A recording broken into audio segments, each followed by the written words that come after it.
Kayo po ba mga bossing ko ay isa sa mga napakaraming problema ang pinagdadaanan sa buhay? Asya mga bossing, huwag nyo pong hayaan na isang buti lang ang inyo pong gagamitin na bawang. Kasi napakarami nga po, ibig sabihin talaga namang napakarami mga bossing. Kaya kailangan marami rin po mga bossing ko ang gagamitin nating bawang. Huwag yung kaunti-unti lang mga bossing dahil marami nga kayo mga pagsubok. Or kaya gusto nyo, napakalaki po ng mga pangarap po ninyo, gusto po ninyo na kaagad po ito'y matupad. Bukod sa sipag at syaga, pananalig sa mahal na Panginoon, damihan po rin natin ng bawang mga bossing. Huwag lang yung paunti-unti para po ang blessing natin ay marami rin mga bossing. Kapag kaunti, kaunti lang din ang blessing. Charot! Ayan, kahit naman maliit mga bossing ko, yung ating pong gamitin bawang, pwede rin po yan. Pero kung marami kang bawang, huwag nyo nang tipirin ang inyong sarili. Gamitan natin ito ng marami-raming bawang mga bossing. Ngayon pa mga bossing, hindi lang ito ang aking pong bawang mga bossing. Meron din ako dito mga bossing, bukod pa po yan mga bossing. Marami akong bawang. Paborito ko ay bawang mga bossing, lalo na rin po pagdating sa usapin ng pampaswerte. Ganito po inyo pong gagawin mga bossing. Harap sa may silangan ng 6:30 or kaya po alas 7 matatapos ang mga pampaswerte hanggang alas 8 kasi magbibilad pa po tayo hanggang alas 8 ng umaga. Ang mga swerteng niyang numero or mga swerteng oras ay magdudulot sa atin ng swerte at makapagpataboy ng mga kamalasan. Halimbawa mga bossing, kung kayo po ay isa sa mga dumadaan sa mga karamdaman, problema, away-away ng inyong pong pamilya, problema lagi ay pera, napakahirap kumita ng pera, gamitan po natin ito ng bawang upang sa ganon kayo po mga bossing ko ay hindi po lagi namumblema sa mga ganyang usapin. Ngayon po mga bossing, asya harap na tayo sa may silangan, pero kapag pupul moon, alas 7 or alas 8 ng gabi.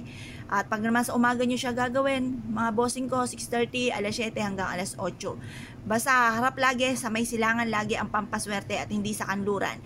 Maging sa pagbibilang ng pera, mas mainam ay sa gawing silangan upang sa ganun dumami ng dumami ang pera.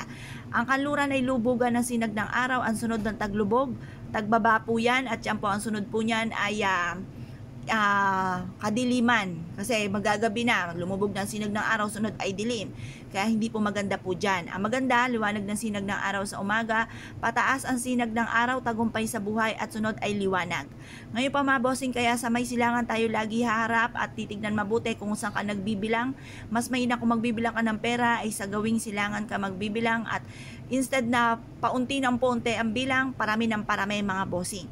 Kahit paulit-ulitin nyo yung pera po ninyo, gawin nyo po ito parang bagong taon lamang na nakaharap ka sa may liwanag ng sinag ng araw. At para pumasok ang swerte, mas mainam magbibilang sa tapat mismo ng pintuan ng inyo pong main door. Ang dulot po nito ay swerte. Ngayon pa mga bossing, kung kayo po naniniwala at nais po itong gawin, subukan nyo na po ito. Huwag na po magpatumpik-tumpik pa. Proven po ito na napakaswerte. Ngayon po mga bossing, harap po kayo sa may silangan at pagkatapos mag-wish ka. Mag-wish ka halimbawa, sa aking negosyo dito na ako yayaman, or kaya po ay sa aking halimbawa may mga nirarakit kayo ngayon, nag-aahinti kayo ng lupa or kung ano man pa inaahinti ninyo, dyan na po kayo magiging matagumpay sa buhay. Mag-wish na po kayo ng lahat ng gusto po ninyo na walang gamit na sana, direct to the point. Pagtapos na po kayo mag-wish mga bossing ko, ibilad nyo lang ito hanggang alas 8 ng umaga, at pagkatapos pwede nyo siya ilagay sa ilalim ng inyo pong higaan, pwede rin kayo maglagay sa ilalim ng inyo pong unan.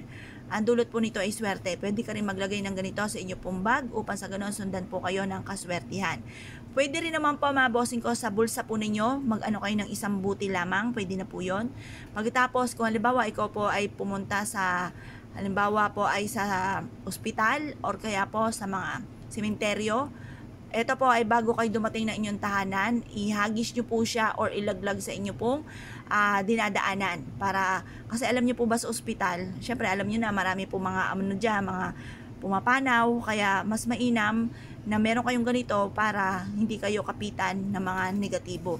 Ngayon pa mga bossing, kung kayo po naniniwala at na-issue po itong gawin, subukan nyo po ito, proven po ito na maswerte. I-mindset nyo na mga bossing ko matapos itong gawin na kayo magiging matagumpay na sa buhay. Yan po mga bossing, salamat po!